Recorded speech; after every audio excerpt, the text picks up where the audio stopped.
My name is Arun Singh, and I'm the technical person or technical manager who works with Oracle Engineering and SUSE Engineering, taking care of things which you don't know what happened behind the scene, helping them, helping us, making sure the customer they don't have any issues. If they have, make sure that it gets resolved, or at least give a honest answer. I give very honest answer. Sometimes customer they like, sometimes they don't, but it's okay. At least I don't want to keep them in the dark. So before I start, it will help me to understand like what's your background. So if you give me quick introduction about, that will help me to pace the session or distribute the knowledge the other way. So. My name is Chris Hart. We're running SAP in VMware on Oracle 11.2.4 soon. Okay, good. I'm glad. So only database or any other product? Only database. Good. I'm a student. I work with Washington Metro. Okay. I use the Oracle and the SUSE Server 12 SP1. Okay. So you use /11 or /12? 12. 12. And which database, which Oracle product? 12C. 12C, good. He is very up to date. Good. We found at least somebody to verify that we are working right thing. So how about you? I'm an engineer for Linux systems and Oracle Datenbank.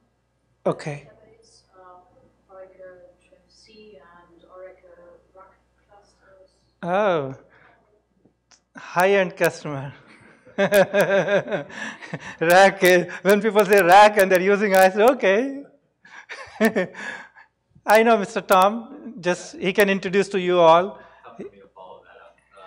So I work at Microsoft. I don't use Oracle database specifically, but I have some experience with it in the past. Okay, so I was in his session, and it's good to see the SQL Server also available on SUSE Linux, so that will complete all top 3 database, SAP, Microsoft, and Oracle, which is good for us and good for everyone. So very good. I really appreciate that. And I'm James Molina, Hennepin County, Minnesota. 10% of our infrastructure is Linux. So any Oracle product you use, it will help other people? Well, we had the Oracle database running on SUSE Linux, and then our HR department decided they wanted to go for it on Oracle Exadata. Okay. And Oracle managed it because they kept hiring and losing DBAs because, oh, I can get more money over here. Oh, I can get more money over here.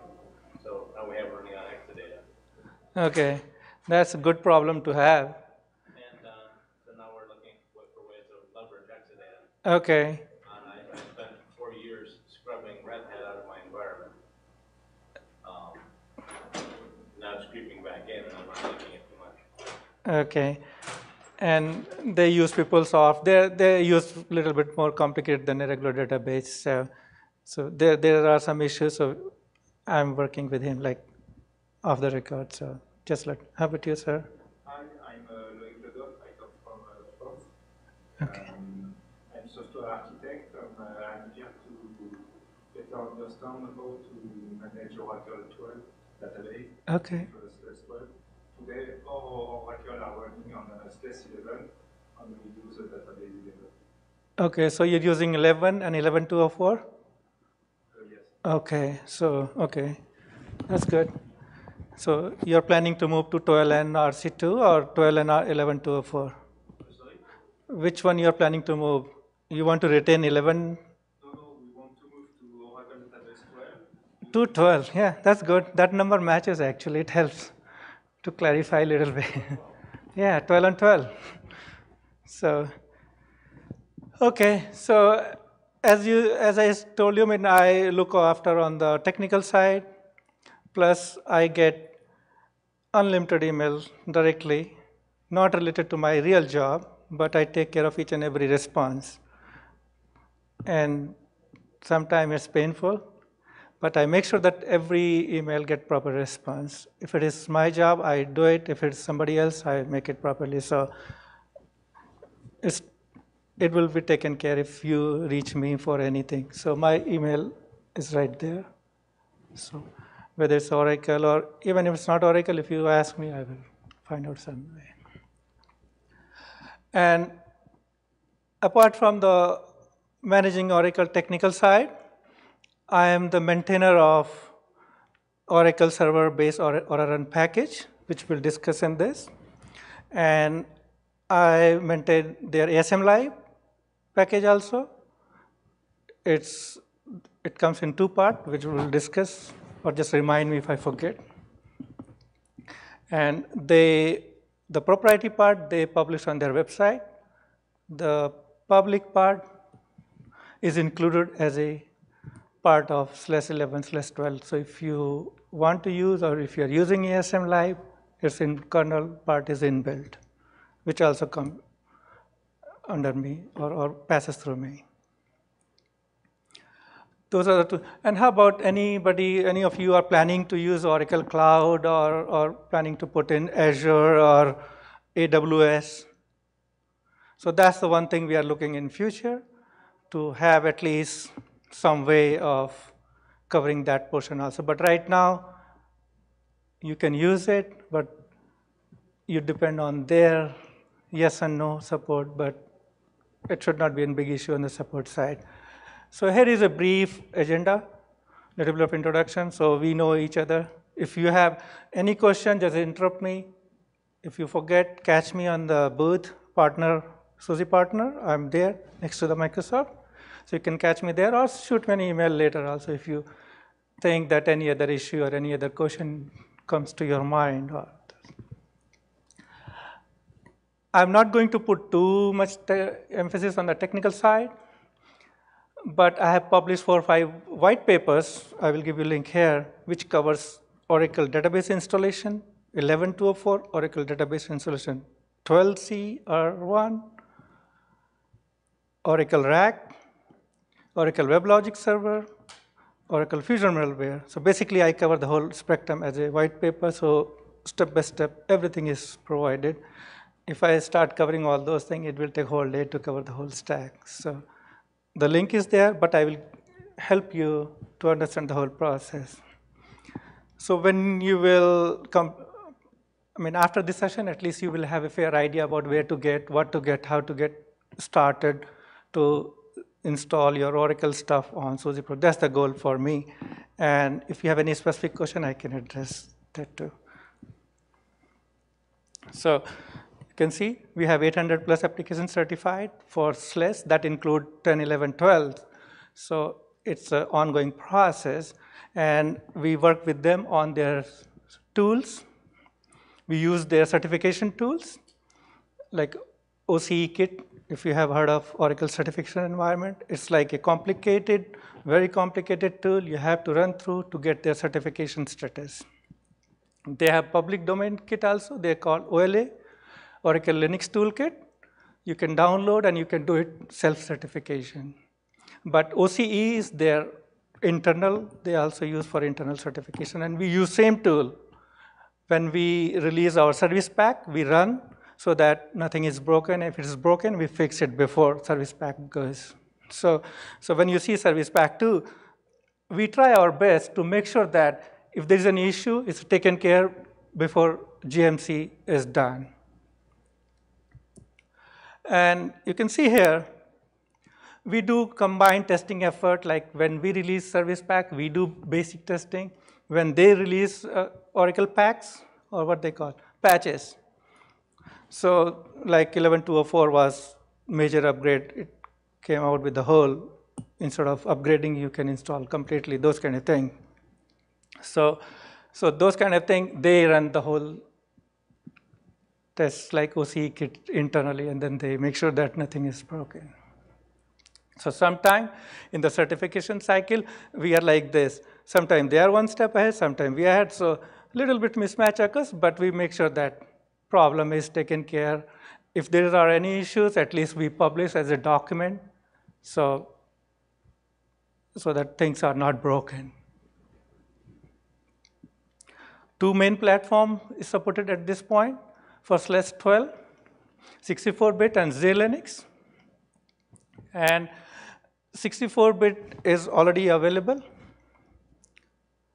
System Z work is in the progress, and the support will come when 12CR2 will come out, like the Oracle next upgrade. Like right now they have 12CR1, so next upgrade will have that properly incorporated. And if you have any requests, just run through the IBM, because that's the right channel. It's IBM platform, so they pass us through the Oracle, and if there are any issues, then it comes back to us. 64-bit, we deal directly with Oracle. So SUSE component, as you can see, I was talking about this package, Oracle Server Base, that is our run package. And it does more than like creating your user, setting up the environment is a part of SUSE Linux. So if you want to install Oracle products, just click that one, it will do everything for you. What it does, it creates user, creates group, sets the directory, proper permission, and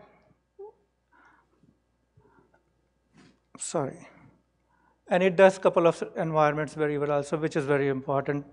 And if you have done installation yourself, if you forget to set these, your installation later will create some other problems. So make sure that everything is set up properly, the directory and everything. Before you start the installation, make sure that the directory, SID, and all those things are done properly to avoid trouble later. If those are the OPT Oracle set by default by Aura run. If for a reason you want to change the location and the directory, you can follow this process. What it does basically, for example, in /12, you have XFS, which goes on the home under home directory, and Btrfs on the one. You don't want to put your data on Btrfs. It will create unnecessary load and backup and those kind of issues. Put everything on an XFS, because that's the default file system we use for certification and the testing and everything. So it's well tested. There are no known issues. So that's advisable, and that's the recommended one also. And XFS is very good if you're using the database environment. And not only that, it's a free. It does not cost anything. It's a part of SUSE Linux, as compared when you use other Linux vendors, they charge for XFS file system. So this is very easy process. You can do it manually. If you want to change to any other location, your favorable location, like most people, some people, they use APT1, depending on whatever directory and naming convention you want to use. On the database storage side, XFS in /12 is a default file system. And if you're on /11, ext is the default file system we use for testing certification. But in 12, we are using XFS. And if you're using Oracle ASM, then you have to take care of a little bit of extra, creating partition, assigning proper, those things. And then you can continue. If you use ASM, you have to do ASM live properly. And if you want to use one step ahead, ASM cluster file system, then you need their Oracle. Similar to OCFS2, they have ASM file system also. If you are on NFS, you don't have to do anything. Just point to that directory, you're good to go. OCFS2, anybody is using OCFS2 here? We did. You did. You liked it? But we didn't like it being part of it high availability. That changed it from 10 to 11. Just off my account.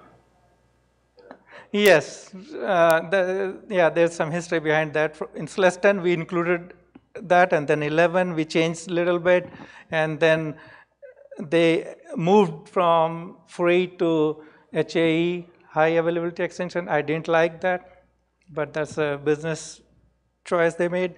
But I made sure that it's supported free of cost in Oracle environment. So if you're using in Oracle environment, this is free. Like you don't have to pay. Yeah, that was because of me, because I told them, free, why you're charging? Why you're forcing your customer to use HAE if you don't want to use? So they said, okay, we'll give you free support, everything is like, but the packages are part of /12 HAE, so you have to use that repo or that CD. So, I mean, you have to live with a little bit of inconvenience. But in Oracle RAC environment, it's free and fully supported. And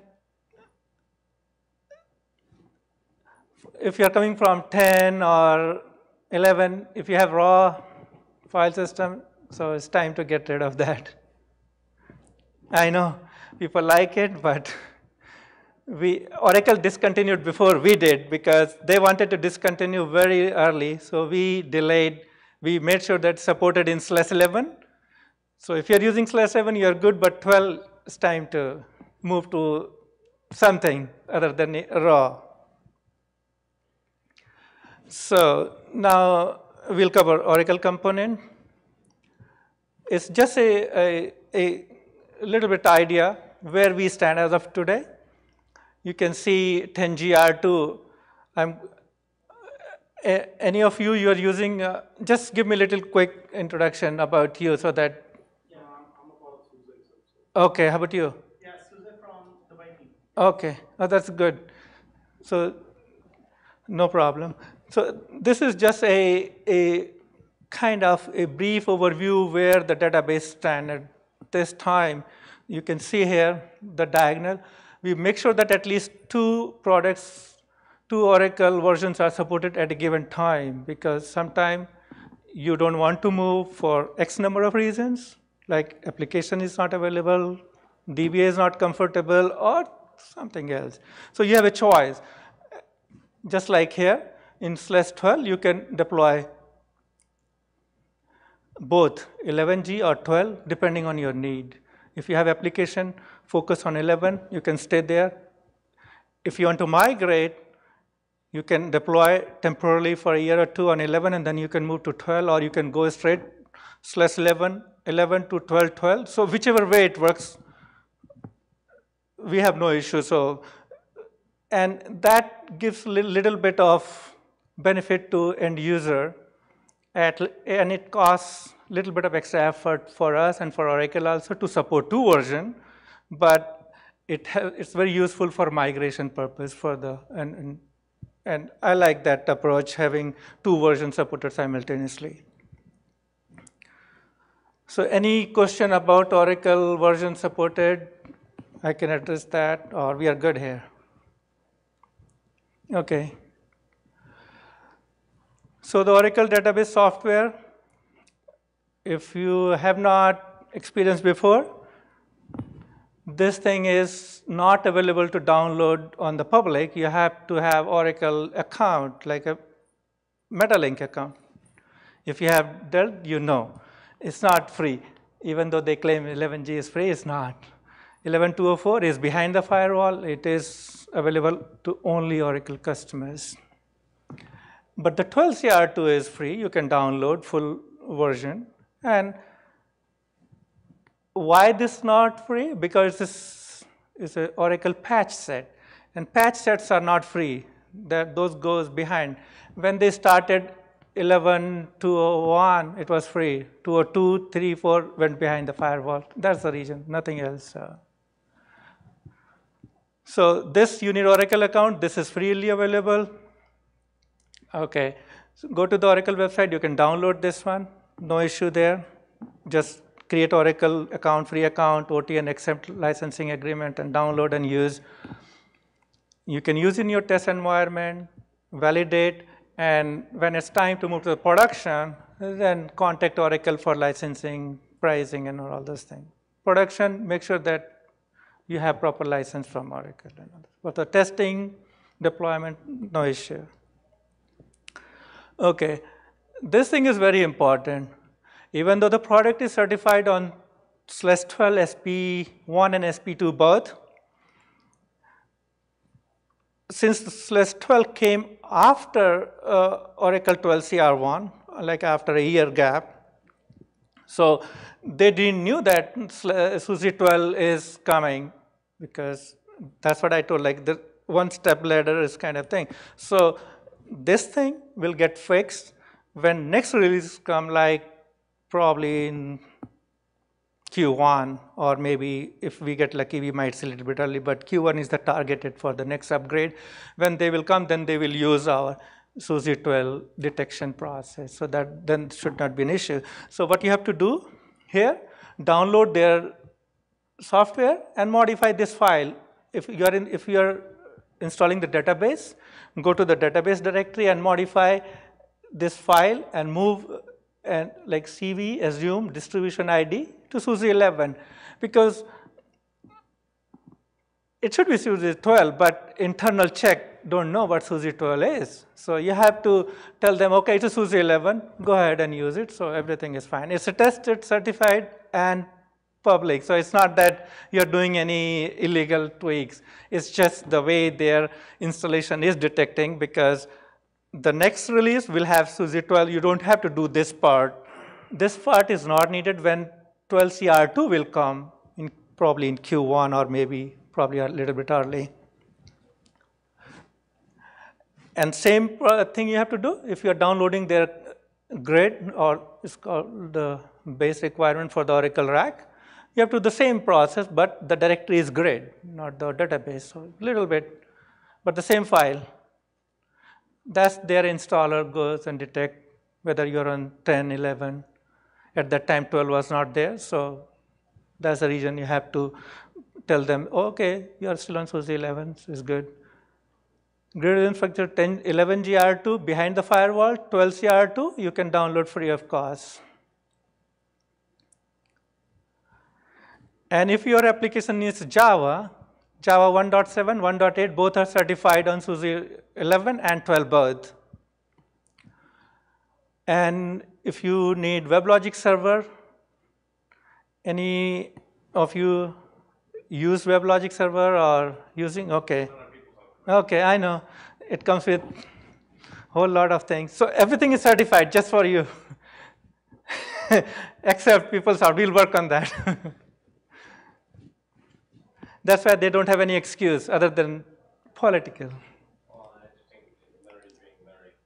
Yeah. So Fusion middleware, infrastructure, and how many of you have heard about Fusion middleware? 1, 2. Okay. It's not one application, right? It comes with 20, 30. It's a whole list. Like WebLogic Server is now a part of Fusion middleware. So when you download, like one of the files is basically this one. It comes with their service-oriented architecture, web tier, WebLogic, and there is a IDM, forms and report. List is very long. So hopefully, I think I have one slide. I will see whether I'm covering that or not. All applications are certified, and so there's no issue. Sometimes we forget to list, but it's certified. As long as it's saying Fusion, it's certified.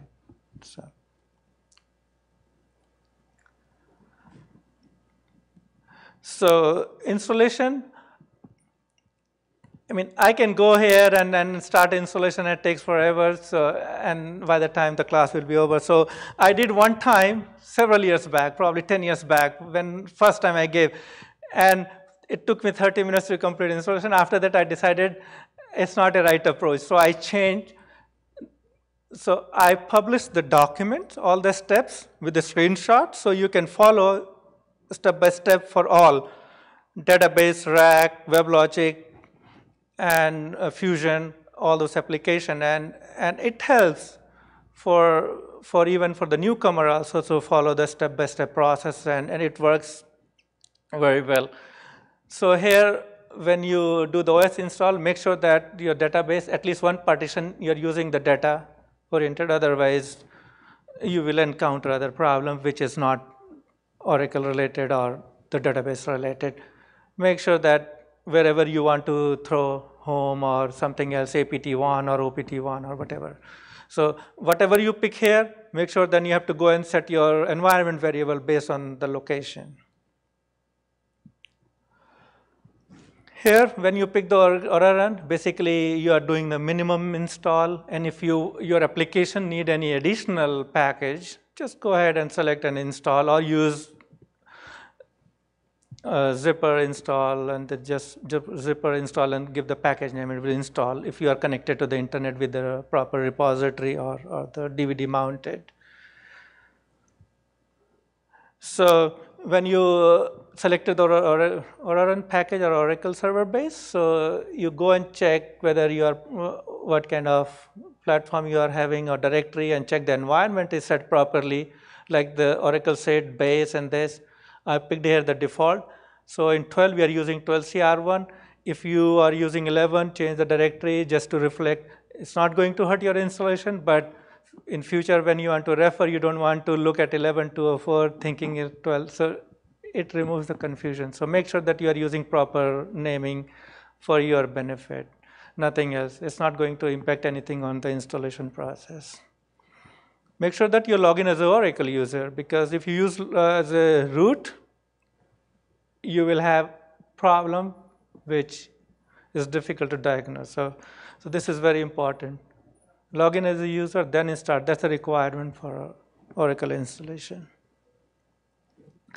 Here is the screenshot.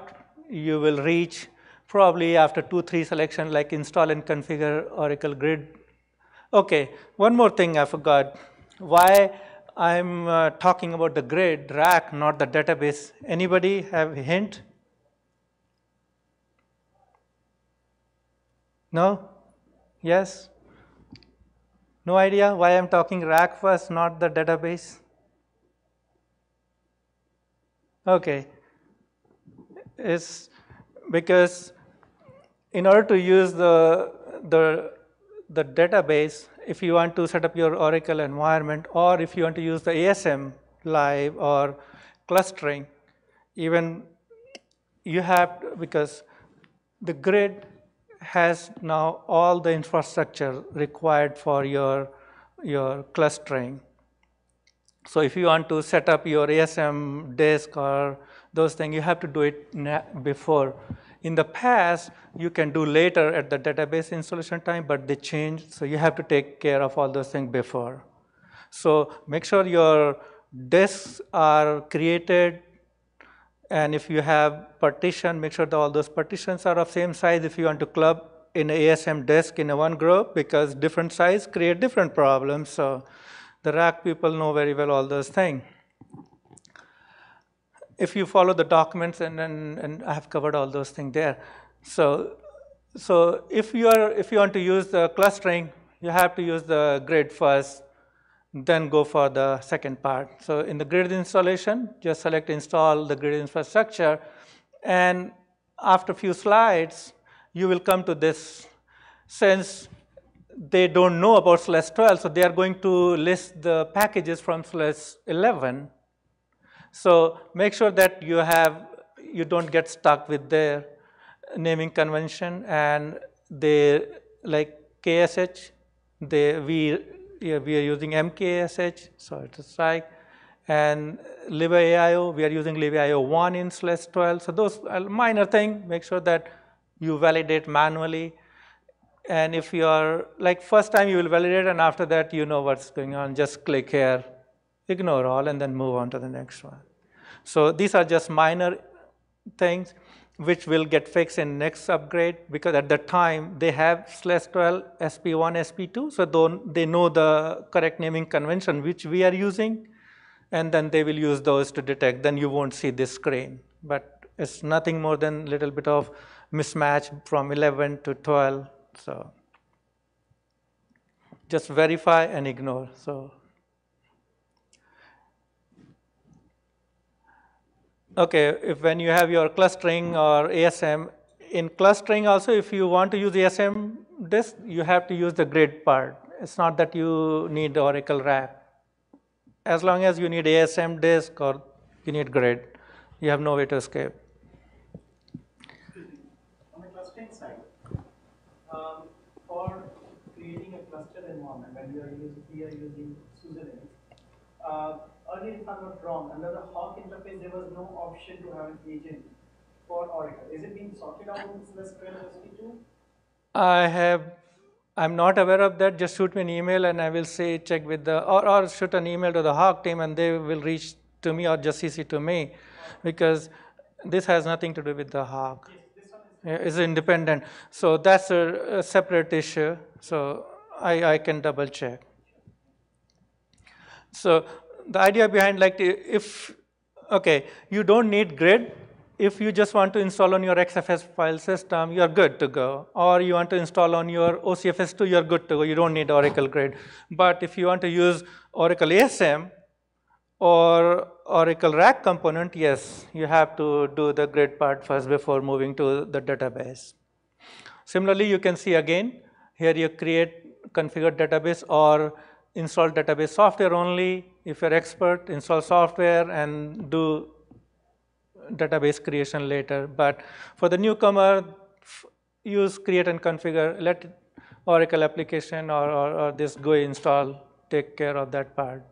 But when you are comfortable, you can install the software and then do it manually depending on your need.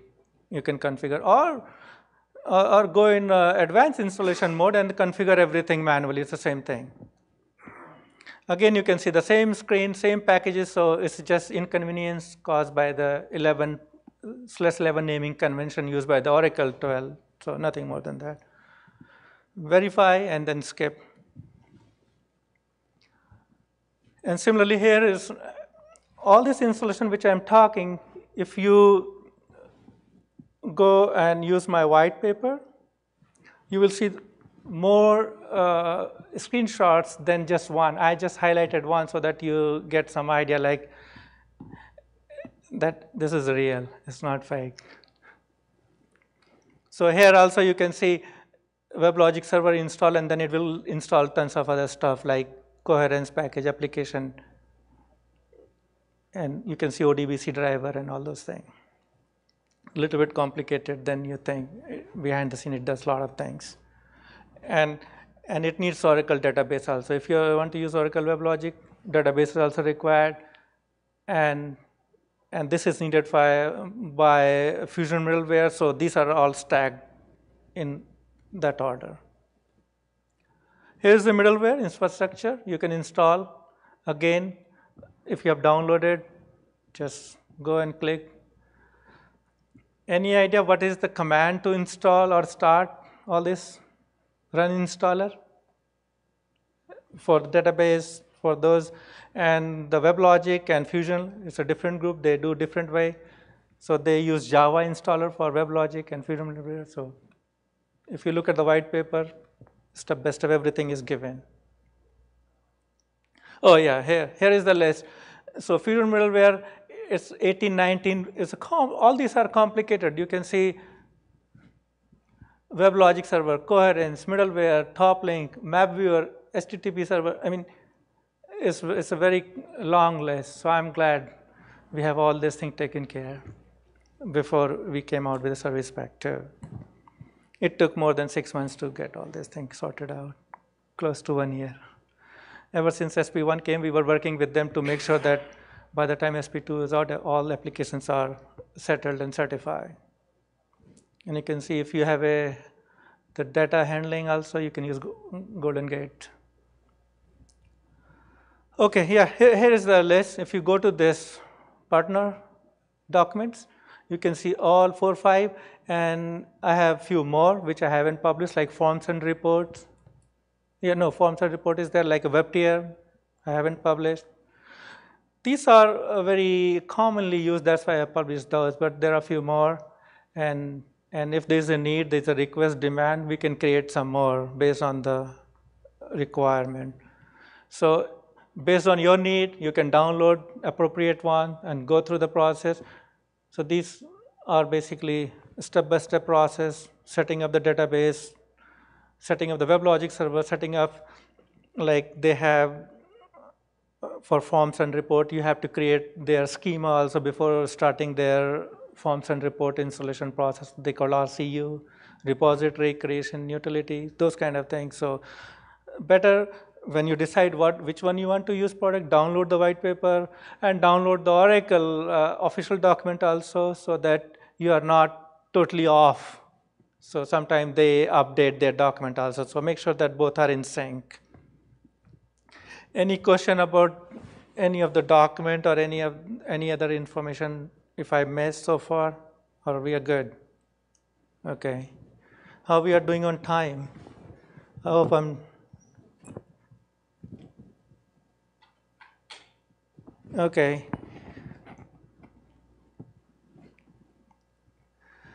On the tuning side, tuning is kind of very wide area. I mean, it all depends on your requirement, your need, and your basically what application you want to deploy, and whether you want to put database or more than one database on one server. Based on that, you can adjust those kind of things. But the best thing is make sure that you are selecting the proper file system.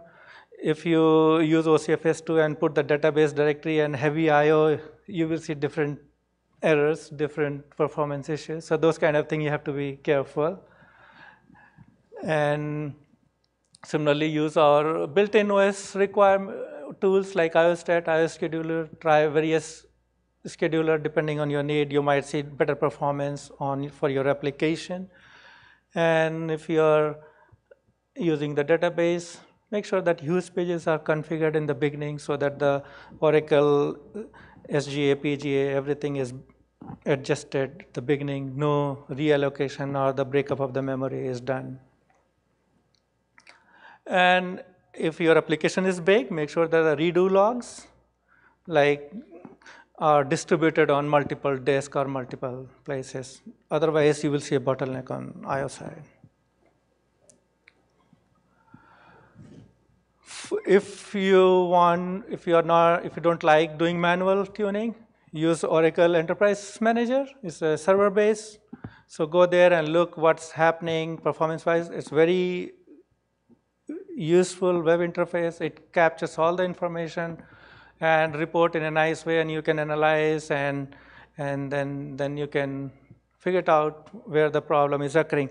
What you have to do, Enterprise Manager will not capture based on your load. So what you do, you use their built-in ADDM or AWR tools. So go to their SQL mode and then run this script. Create a snapshot, run your load, create again snapshot, and then run this script. What it will do, it will create a nice GUI interface where you can see your workload, your memory consumption, where are all the files located. So you can analyze for specific to your load. Oracle does collect the data every 1 hour. You can tune that parameter, or using this script you can set, you can start, run your test, and start again. So it assigns one number. So based on that number, you can capture, let's say number 10, and between number 10 and 11, you ran that load. So between those two, it will create a report for you, and then you can analyze that report, whether it's a I/O issue or OS issue or the RAM issues or the disk issue. It's very, very useful if you want to do the tuning for the database on SLAS. So very helpful, very useful. Very useful when you're in a production environment and you're seeing any unreasonable slowness. Oh yeah, here is the script for, here you go to the SQL plus mode, similar to the which you are showing, SQL CMD or something, same thing. So you can execute those script, and then you will get this kind of report. Very useful. It provides a lot of information. And this is their Oracle Enterprise Manager, and they have Oracle Enterprise Manager Cloud also, so which can manage more than one SUSE server or Oracle database server.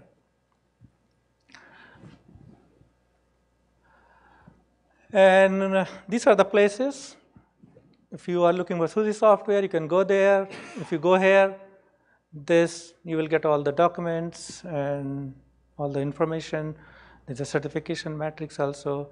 Even though we report and inform, but if you want to see a product certified, you have to visit Oracle Metalink, Oracle support site, because that's the official place. Even though we list, but they are authorized people to communicate anything. We can convey, but it's their application, so they have right to say anything. We don't. We can talk only about the /12, SP1, SP2, all those things.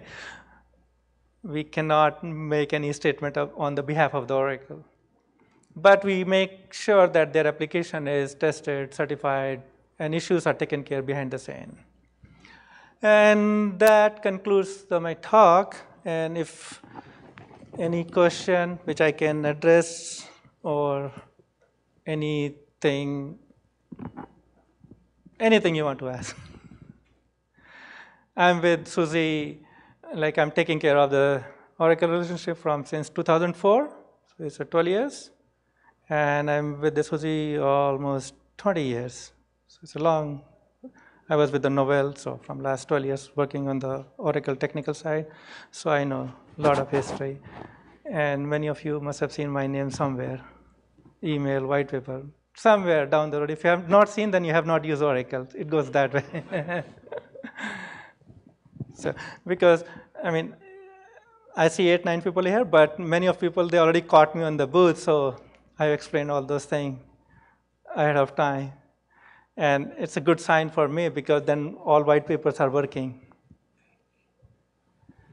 So it goes both ways. It makes my life easier. When I publish a white paper, that means I'm reducing 10 or 20 questions off my mailing list.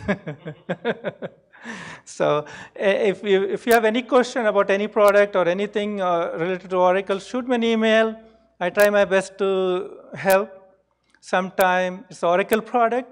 They have authority to deny anything I request, but we try our best. So, any question?